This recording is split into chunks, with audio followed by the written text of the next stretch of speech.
পূর্ণাঙ্গ সিরিজ শেষে জিম্বাবুয়ে থেকে দেশে ফিরেছে বাংলাদেশ দল। টেস্ট ওয়ানডে হারলেও হতাশ নন ব্যাটিং কোচ।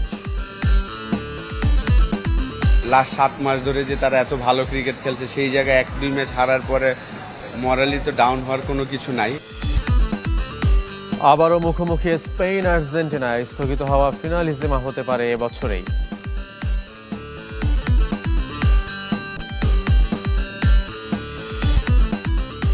কাল থেকে শুরু কমনওয়েলথ গেমসের 23তম আসর। 4 ডিসিপ্লিনে অংশ নিচ্ছে 15 বাংলাদেশি। শুরুতে ক্রিকেটের খবর জানাবো। জিম্বাবুয়ের বিপক্ষে পূর্ণাঙ্গ সিরিজ শেষে দেশে ফিরেছে বাংলাদেশ দল। সফরে টাইগারদের ব্যর্থতার পাল্লা ভারী হলেও বিষয়টি স্বাভাবিকভাবেই দেখছেন ব্যাটিং কোচ মোহাম্মদ আশরাফুল। সদ্য শেষ হওয়া সিরিজের অভিজ্ঞতা বিশ্বকাপেও কাজে লাগাতে চায় বাংলাদেশ। বিশ্বকাপ ফুটবলের উন্মাদনায় আড়ালে পড়েছিল বাংলাদেশ দলের জিম্বাবুয়ে সফর। ব্যর্থতার পাল্লা ভারী করে দেশে ফিরেছে টাইগাররা।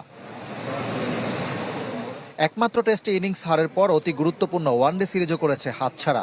টি-20 জিতলেও ভুলে যাওয়ার মতো এক সফর। ব্যাটিং কোচ অবশ্য স্বাভাবিকভাবেই দেখছেন। 1-2টা ম্যাচ আপনি হারতেই পারেন, কন্ডিশন ডিফারেন্ট কন্ডিশন। তো লাস্ট 7 মাস ধরে যে তারা এত ভালো ক্রিকেট খেলছে, সেই জায়গায় 1-2 ম্যাচ হারার পরে মরালি তো ডাউন হওয়ার কোনো কিছু নাই। তামিম অসাধারণ পারফরমেন্স করেছে। 3টা ওয়ানডে এবং 3টা টি-20-র মধ্যে প্রায় 4টা ব্যাক টু ব্যাক 50 করেছেন। তার ব্যাটিং দেখে বোঝা যাচ্ছিল যে কন্ডিশন শেষ চমৎকারভাবে অ্যাডজাস্ট করছেন। তো এটা একটা পজিটিভ দিক আমি মনে করি। ইয়াসির রাব্বি তার কামব্যাক সিরিজে চমৎকার খেলেছেন। জিম্বাবুয়ে পেসারদের বাউন্স সামলাতে হিমশিম খেয়েছে টাইগার ব্যাটাররা। প্রস্তুতি ম্যাচ না থাকায় নাকি কন্ডিশনের সাথে মানিয়ে নিতে সময় লেগেছে। এই অভিজ্ঞতা বিশ্বকাপে কাজে লাগানোর আশা। এক্সট্রা একটা যে বাউন্স, ওই বাউন্সটা আমরা অ্যাডজাস্ট করতে আমাদের একটু সময় লেগে গিয়েছে। প্রথম টেস্ট ম্যাচ তো আমরা আসলে ভালো করতে পারিনি। পরে আমাদের থার্ড ওডিআইতে যে আমরা ওই অ্যাডজাস্টমেন্টটা করতে পেরেছি। এটা আমি মনে করি যে সামনে যে আমাদের 2027 ওয়ার্ল্ড কাপে ওইভাবে আমরা হয়তো বা প্রিপারেশন নিতে পারবো। ব্যাটিং কোচের সমালোচনা হচ্ছে চারপাশে। গুঞ্জন আছে বিদেশি কাউকে নিয়োগ দিতে যাচ্ছে ক্রিকেট বোর্ড। এ নিয়ে না ভেবে নিজের কাজে মনোযোগ বাড়াচ্ছেন আশরাফুল। লাস্ট 7 মাস ধরে আমি বলবো যে আমাদের ব্যাটাররা খুবই ভালো করছেন। একটা সিরিজ খারাপ হতেই পারে, একটা টেস্ট ম্যাচ খারাপ হয়েছে, এর আগের 4টা টেস্ট ম্যাচে কিন্তু অসাধারণ খেলেছেন আমাদের ব্যাটসম্যানরা। তো আমি চেষ্টা করছি আমার জায়গায় আমার বেস্টটা দেওয়ার জন্য। সামনে আরও কঠিন পরীক্ষা। অস্ট্রেলিয়ার মাটিতে ঐতিহাসিক সিরিজ। কতটা আত্মবিশ্বাসী বাংলাদেশ? 10-12 দিন আগে যাচ্ছে, একটা 3-ডে ম্যাচ খেলার অপরচুনিটি আছে আমাদের। তো আমি আশা করব আমাদের সবাই যদি সুস্থ থাকে, অবশ্যই টেস্ট 2টা ম্যাচই আমরা ভালো করার চেষ্টা করব। এবার লঙ্কান প্রিমিয়ার লিগের খবর। হাসান মাহমুদের ব্যর্থতা দিনে উজ্জ্বল সাকিব আল হাসান। জিতেছে তার দল জাফনা কিংস। জাম্বুলায় টসে ব্যাট করতে নামা জাফনা 8 নম্বরে ব্যাট করতে নেমে সাকিব 1 বাউন্ডারিতে 5 বলে করেন 10 রান। এছাড়া চামিন্দ বিক্রমসিংহার 43 রানে ভর করে 179 রানের বড় স্কোর করে কিংস। হাসান মাহমুদ 4 ওভার বল করে 39 রান দিলেও কোনো উইকেট পাননি। জবে ব্যাট করতে নেমে 147 রানে অল আউট হয় কলম্বো ক্যাপস। কামিন্দো মেন্ডিস 58 রান করেও ম্যাচ জেতাতে পারেনি। সাকিব আল হাসান 2 ওভার বল করে 19 রান দিয়ে 1 উইকেট নেন। লিজার্ড উইলিয়ামসের শিকার 3 উইকেট। এবছরই আবারও মুখোমুখি হতে পারে স্পেন ও আর্জেন্টিনা। যুক্তরাষ্ট্র, ইসরায়েল ও ইরানের মধ্যে যুদ্ধের কারণে স্থগিত ফিনালিজিমা আবারও আলোর মুখ দেখেছে। সেপ্টেম্বর কিংবা নভেম্বরে ফিফা উইন্ডোতে হতে পারে 2 মহাদেশীয় শ্রেষ্ঠত্বের লড়াই। গুঞ্জন আছে এটাই হতে পারে লিওনেল মেসির বিদায়ী ম্যাচ। বিশ্বকাপ ফাইনালের রেশ এখনো কাটেনি। এর মাঝেই আবারও আলোচনায় ফিনালিসিমা। 2 মহাদেশের 2 সেরার লড়াই, যা হতে পারে এবছরই।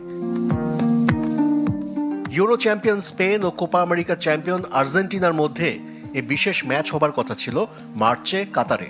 তবে যুক্তরাষ্ট্র, ইসরায়েল ও ইরানের মধ্যে যুদ্ধের কারণে পুরো মধ্যপ্রাচ্য ঝুঁকিপূর্ণ হয়ে পড়ে। সাথে ফিনালিসিমার ভাগ্য নিরাপত্তা ঝুঁকিতে বাতিল করা হয়। এমনকি দোহার লুসাই স্টেডিয়ামের পরিবর্তে মাদ্রিদের সান্তিয়াগো বার্নাবুতে ম্যাচ আয়োজনের পরিকল্পনাও করা হয়। তবে 2 দলের আপত্তিতে ম্যাচটি স্থগিত হয়ে যায়।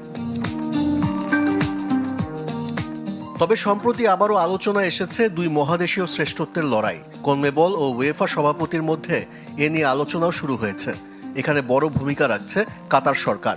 বড় অঙ্কের ব্রডকাস্ট ও বাণিজ্যিক চুক্তির কারণে ফিনালিসিমা আয়োজনে তোড়জোড় করছে মধ্যপ্রাচ্যের দেশটি। একটি আনুমানিক তারিখও ঠিক করেছে উয়েফা ও কনমেবল। চলতি বছর দুটি ফিফা উইন্ডো আছে, সেপ্টেম্বরের 21 থেকে 6 অক্টোবর ও নভেম্বরের 9 থেকে 17। এই দুই উইন্ডোর কোনো একটিতে ফিনালিসিমার সম্ভাবনা সবচেয়ে বেশি। তাতে বিশ্বকাপ ফাইনালের উত্তাপ আবারও ফিরছে বলে গুঞ্জন আছে এই ম্যাচ দিয়ে আন্তর্জাতিক ফুটবলকে বিদায় জানাতে পারেন লিওনেল মেসি। যুক্তরাষ্ট্রে প্রায় 6,30,00,000 দর্শক বিশ্বকাপ ফাইনাল উপভোগ করেছে, যা দেশটিতে নতুন রেকর্ড। যুক্তরাষ্ট্রের ফক্স ও কমকাস্টে বিশ্বকাপের ম্যাচগুলো সম্প্রচার করেছে।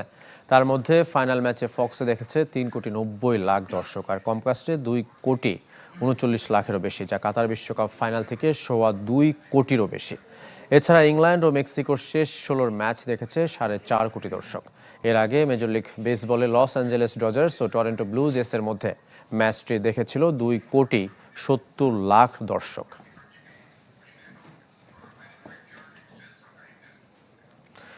ফিফা ফুটবলকে ধ্বংস করছে এমন বিস্ফোরক মন্তব্য করেছেন স্প্যানিশ ফুটবল লিগ সভাপতি হাবিয়ার তেবাস। এদিকে ইতিহাসের সেরা বিশ্বকাপ আয়োজন করেছে যুক্তরাষ্ট্র, দাবি করেছেন দেশটির প্রেসিডেন্ট ডোনাল্ড ট্রাম্প।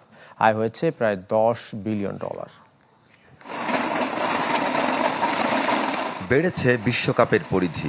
40 দিন ধরে চলেছে 48 দেশের গ্রেটেস্ট শো অন আর্থ। টানা ম্যাচের ধকলে নাভিশ্বাস উঠেছে ফুটবলারদের। এর মাঝেই পরের আসর থেকে 64 দেশ নিয়ে আয়োজনের পরিকল্পনা ফিফার।